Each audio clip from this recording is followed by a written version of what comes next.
പരിചയമില്ലാത്ത സുഹൃത്തുക്കളോട് ഞാൻ എൻ്റെ പേര് ഓമർ ഷെരീഫ് എന്ന് പറഞ്ഞിരുന്നു. അപ്പോൾ ഓമറെ എന്നാണ് വിളിക്കുന്നത്. പക്ഷേ എന്തോ ഒരു സമയത്ത് ഞാൻ കൂട്ടുകാരുമായി നടക്കുമ്പോൾ എൻ്റെ പോക്കറ്റിൽ നിന്ന് എൻ്റെ ഐഡൻറ്റിറ്റി കാർഡ് താഴെ വീണു. അതൊരുത്തൻ എടുത്തു നോക്കിയിട്ട്, എടാ നിൻ്റെ പേര് ഓമർ എന്നല്ല മമ്മൂട്ടി എന്നല്ലേ എന്ന് ചോദിച്ചു.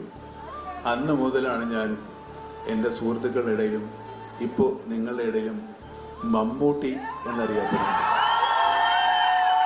പക്ഷേ പലരും ചോദിച്ചു ആരാണ് ആ മമ്മൂട്ടി എന്ന് പേരിട്ട ആളെന്ന്. പലരും സ്വമേധയ മുന്നോട്ട് വന്ന് ഞാനാണെന്ന് പറഞ്ഞവരുണ്ട്. പക്ഷേ എനിക്കറിയാവുന്ന എനിക്ക് പേരിട്ട മമ്മൂട്ടി ദാണ്ട് അവിടെ ഇരിപ്പുണ്ട്. നിങ്ങൾക്ക് കാണാൻ വേണ്ടി ഞാൻ പുള്ളിയെ ഒന്ന് ഇങ്ങോട്ട് വിളിക്കുന്നു.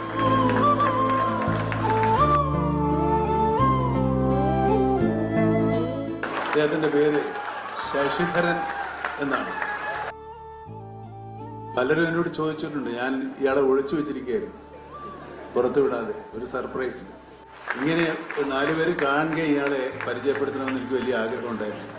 അതേതായാലും ഈ ഫോർട്ടോസിൻ്റെ ഇമേജിൽ തന്നെ ആയാലും വളരെയേറെ സന്തോഷം.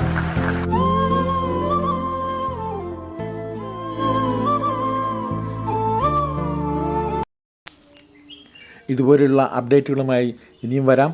ലൈക്ക് ചെയ്യുക, ഷെയർ ചെയ്യുക. ഇതുവരെ ചാനൽ സബ്സ്ക്രൈബ് ചെയ്തില്ലെങ്കിൽ ചെയ്തു വയ്ക്കുക. താങ്ക്